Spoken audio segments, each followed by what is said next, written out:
The test will begin. You should answer the questions as you listen, because you will not hear the recording a second time. Listen carefully and answer questions 1 to 5. Hi, I'm Debbie. How can I help? Hi, my name's David. I'm just looking to place an advertisement on the main union notice board to sell a laptop and a few accessories if that's possible. Sure, that's not a problem. I take it you are a member of the Students' Union? Yes, I am. Right then. I'll just get a form up, and as there is no one around and it looks as if it's going to be quiet for a while, I'll just type the details straight into the computer for you. Thanks very much. No problem. Shall we just title it Laptop for Sale? Yeah, okay. Can you describe it generally? Well, it's in very good condition. In fact, it's hardly been used. Why are you selling it, if I may ask? Well, I've got another one which is much lighter, and I don't really need two. I see. What weight is the one you're selling? It's 3.5 kilograms. That is heavy these days. Can you give more details about the one you want to sell? Right. Well, it's an Allegro, and it's got all the latest programs. Okay. What about the memory? The memory is only 0.5 gigabytes. And what about the screen size and the other features? Oh, well, the screen is, well, let's see, it's 37.5 centimetres with a standard size keyboard and a touchpad. But I've got a cordless mouse that I can put in with it if necessary. Well, some people don't like using a touchpad. What about ports or holes for attaching things to the laptop? It's got 2 ports. More modern laptops have more than 2 ports for all the extra attachments. They do. Let's see, what else is important? Oh yeah, the battery lasts for 2.5 hours, which is okay, but not enough for long train journeys. But one thing is that it's not wireless. Right, okay, not wireless. Before you hear the rest of the conversation, you have some time to look at questions 6 to 10.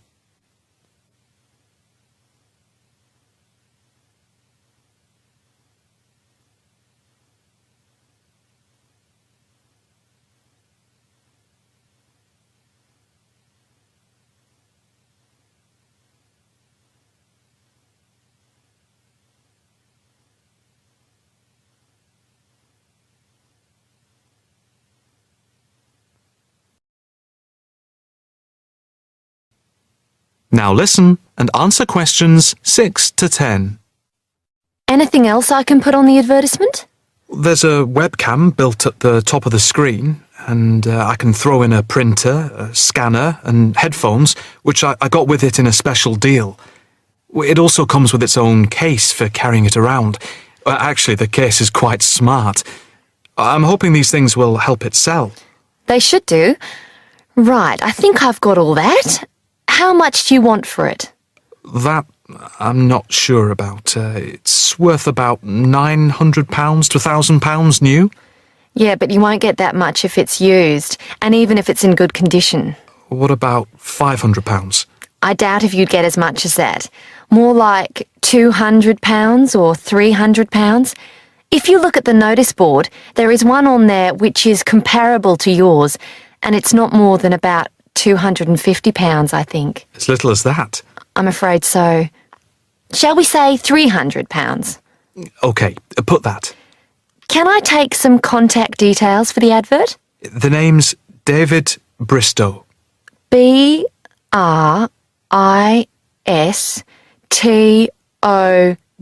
Yes, that's it. And a mobile or email? Both, if you want. It's DIB7791@hotmail.com. OK, and the mobile? That's 09875 423387. That's it. If you send the picture, I'll add it and print it out and stick it up for you. OK, I can get that to you today. Right, I'll type in here, advert placed the 22nd of October. Fine, and good luck with the sale. Thanks. That is the end of section 1. You now have half a minute to check your answers.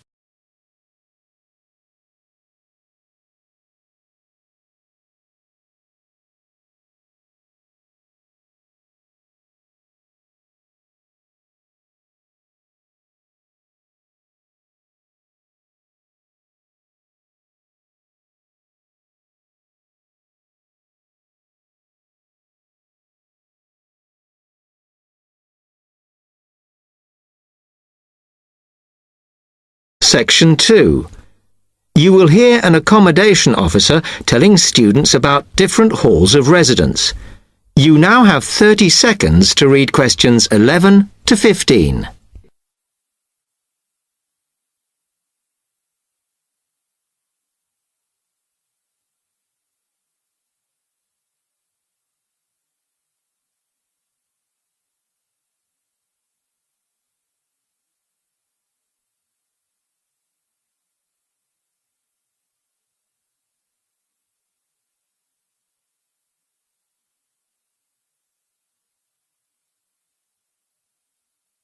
Now listen carefully and answer questions 11 to 15.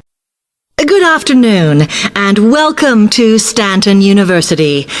I'm here to tell you about the various halls of residence we have available, should you choose to come here. We aim to offer accommodation in halls to all first-year students, and you'll find there's a good variety to choose from. First of all, there's Brown Hall, which, as you'll see, is not the most modern of buildings, but it is very popular with some students. It's got a good sense of community, some nice refurbished kitchens, and unlike the other halls, it has recently had a gym built in its basement. Another option is Blake Residence, which is built like a large house, and so everybody cooks and eats together. It has its own sectioned-off bit of private garden and is even more peaceful because this is an all-girls residence. Although, of course, boys are allowed to visit the hall and, I understand, frequently take part in cooking dinner. The largest hall we have is Queen's Building, and this has been upgraded recently. The original parking area has been built on so that the hall now has a large common room, and each bedroom now has its own shower room, which many students regard as a real bonus. A further option is the Parkway Flats, which won an award for design in its day. And this building now has a preservation order on it. This has meant that only a limited amount could be done to upgrade it, and the surrounding area is important, so parking is not permitted around the flats. However, the flats do have many extra facilities, such as a special computer room, a small library, and a self-service restaurant. The cost of breakfast, lunch, and dinner is covered in the fees for this hall, so it does look a bit more expensive. The last residence we can offer you is Temple Rise, which again is slightly more expensive than other halls as the rooms are larger. This has got very lovely views across to the coast, and this more than compensates for the fact that bathrooms here are shared between 6 students. However, the hall has domestic staff who clean the rooms once a week, so this is perhaps an attractive option for the messier amongst you. You now have 30 seconds to read questions 16 to 20.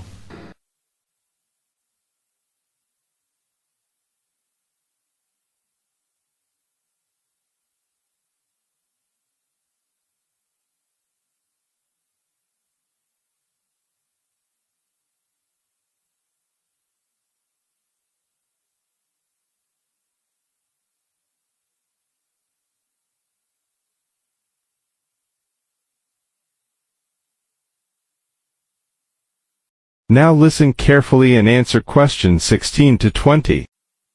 Now, if I can just show on this wall map here where they all are, you might like to go and have a look round.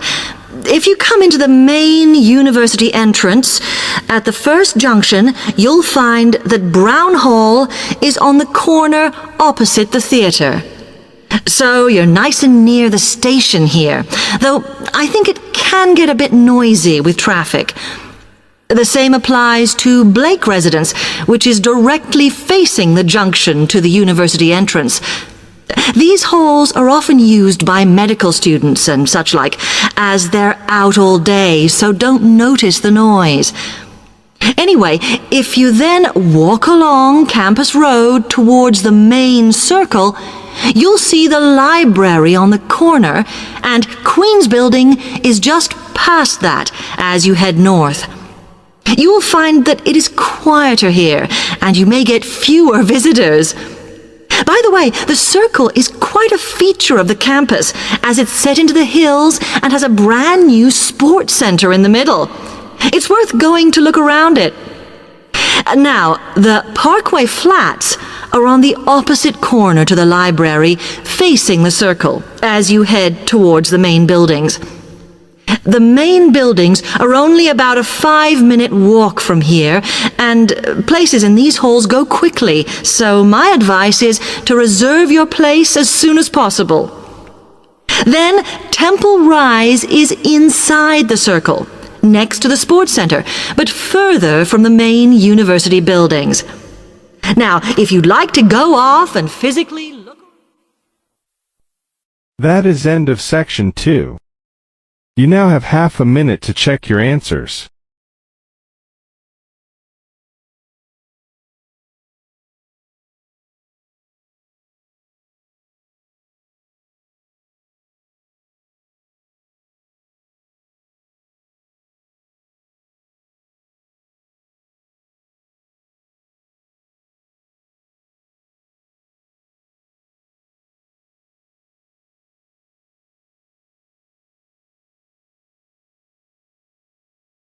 Section 3. You will hear two students, Jenna and Marco, discussing a business studies project they have to do. Now you have some time to look at questions 21 to 24.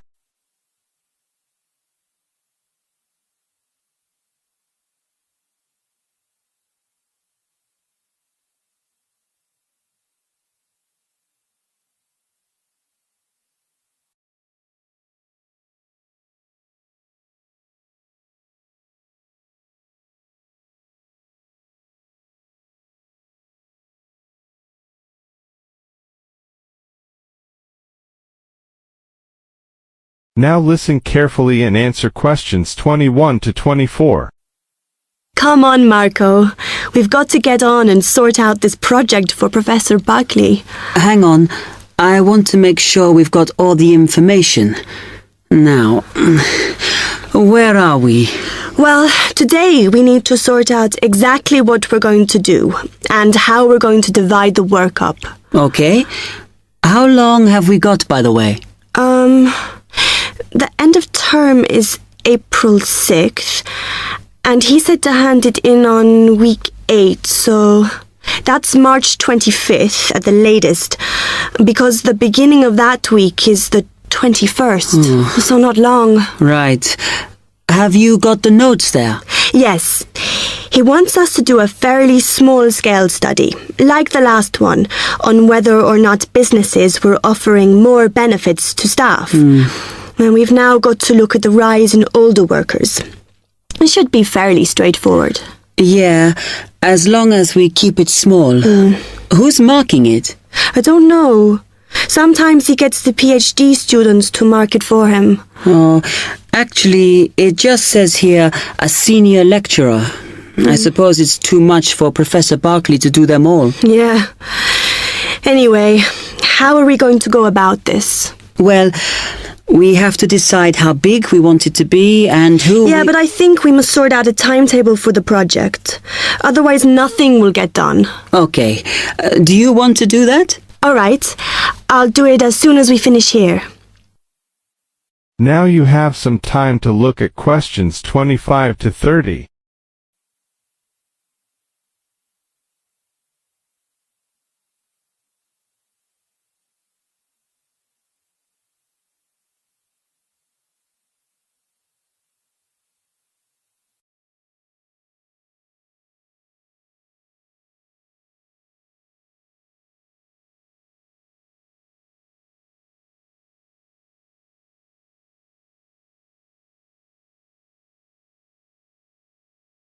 Now listen carefully and answer questions 25 to 30. Okay, what do we have to do now for the project? What's the best way to go about it? Well, Professor Carter suggested we set up a focus group to get some in-depth interviews, but I think that'll take a lot of time. Yeah, I agree. If we did a focus group, we'd have to spend time deciding who to include in it, and it's not necessary to do one anyway. Oh, fine. And if you agree, I think we should get in touch with the businesses on the list Professor Carter gave us and ask them if they're prepared to participate. Sounds good. Then we can go there, give them questionnaires, and collect them later. Exactly. Okay. Then, do we need to book one of those study rooms in the library so we can work together to input the data? Perhaps not, as I guess just one of us could just sort it out actually. Yes, that would be easier. A lot of what we're doing is qualitative, so it'll be writing up rather than statistics. No software for that, I'm afraid. And I think it would look better if we had actual shots of some of the staff, because we're citing appearance as a factor in employability, aren't we? Yeah, okay. I'll factor that all in when I sort everything out tonight. I'm glad we decided to work together. I think it's going to work out well. Yes, well, given that we had to work in pairs on this project, I think we were right to choose each other. We complement each other academically, as we're each good at what the other isn't. In fact, we should have tried working together before. Yes. Now, how shall we split the work? I'll do the analysis, shall I? Oh, okay. It's just that it might be faster, because I'm used to doing it. Although your English is better than mine. I need more practice at reading, really. Okay, I'll do the presentation then, if that's okay with you. Yeah, sure. I don't mind speaking in public, but I hate preparing all the notes for them. The thing is, the tutor said one person should do the whole presentation, and he said he expects me to do it because I haven't done one yet. No, that's fine. Now, let's see. That is the end of section 3. You now have half a minute to check your answer.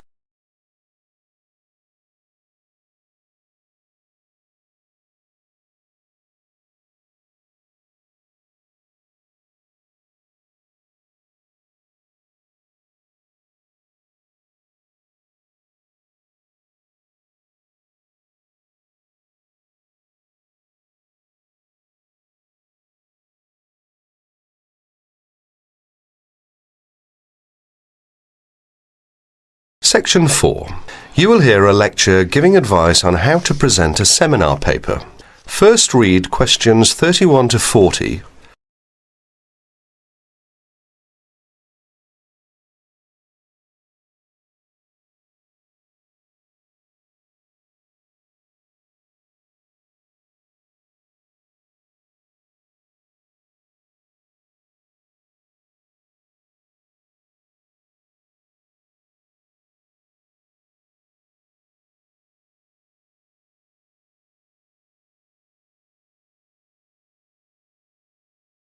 Now listen carefully and answer questions 31 to 40.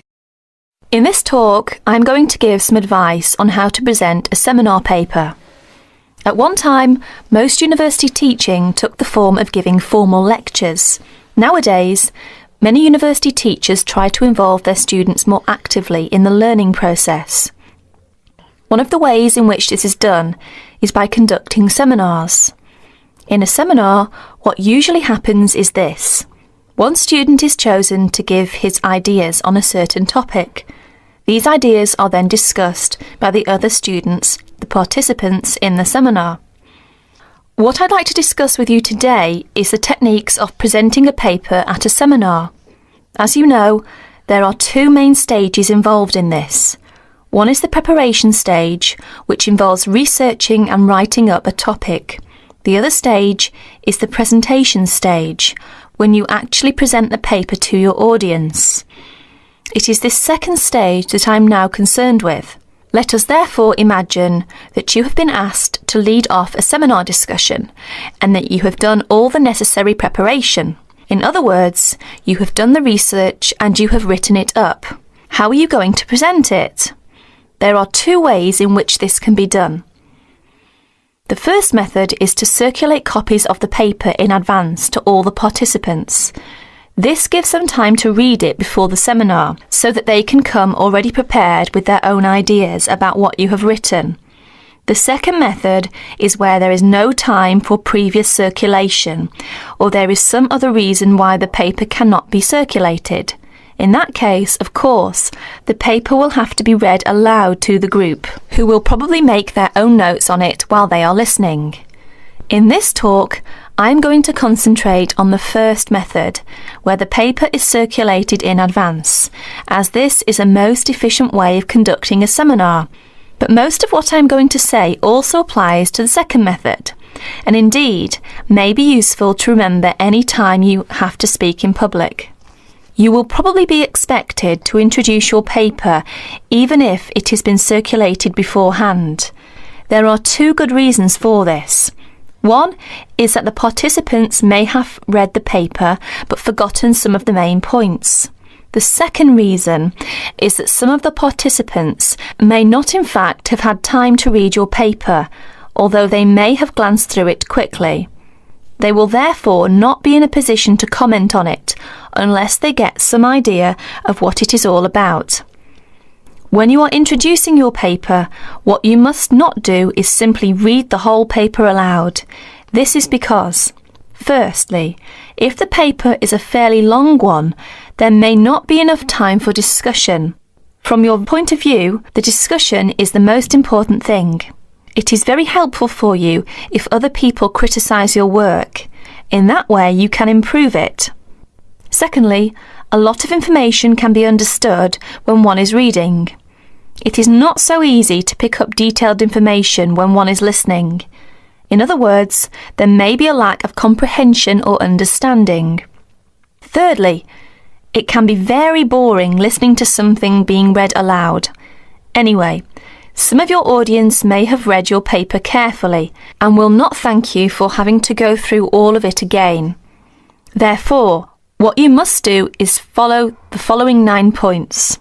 1. Decide on a time limit for your talk. Tell the audience what it is. Stick to your time limit. This is very important. 2. Write out your spoken presentation in the way that you intend to say it. This means that you must do some of the work of writing the paper again, in a sense. You may think that this is a waste of time, but it isn't.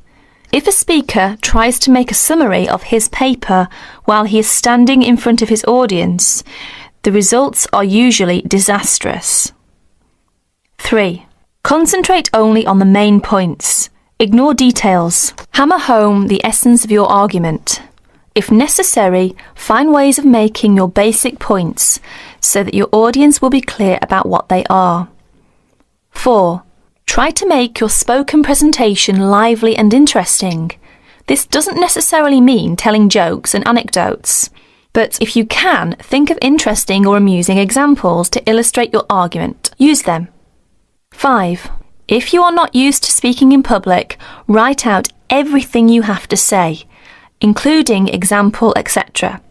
Rehearse what you are going to say until you are word perfect. 6. When you know exactly what you are going to say, reduce it to outline notes. Rehearse your talk again, this time from the outline notes. Make sure you can find your way easily from the outline notes to the full notes, in case you forget something. 7. At the seminar, speak from the outline notes, but bring both sets of notes and your original paper to the meeting. Knowing that you have a full set of notes available will be good for your self-confidence. 8. Look at your audience while you are speaking. The technique to use is this. First, read the appropriate parts of your notes silently. If you are using outline notes, this won't take long. Then, look up at your audience and say what you have to say. Never speak while you are still reading. While you are looking at your audience, try to judge what they are thinking. Are they following you? You will never make contact with your audience if your eyes are fixed on the paper in front of you. 9. Make a strong ending. One good way of doing this is to repeat your main points briefly and invite questions or comments. Perhaps I can sum up by saying this. Remember that listening is very different from reading. Something that is going to be listened to has therefore got to be prepared in a different way from something that is intended to be read. That is the end of section 4. You will have half a minute to check your answers.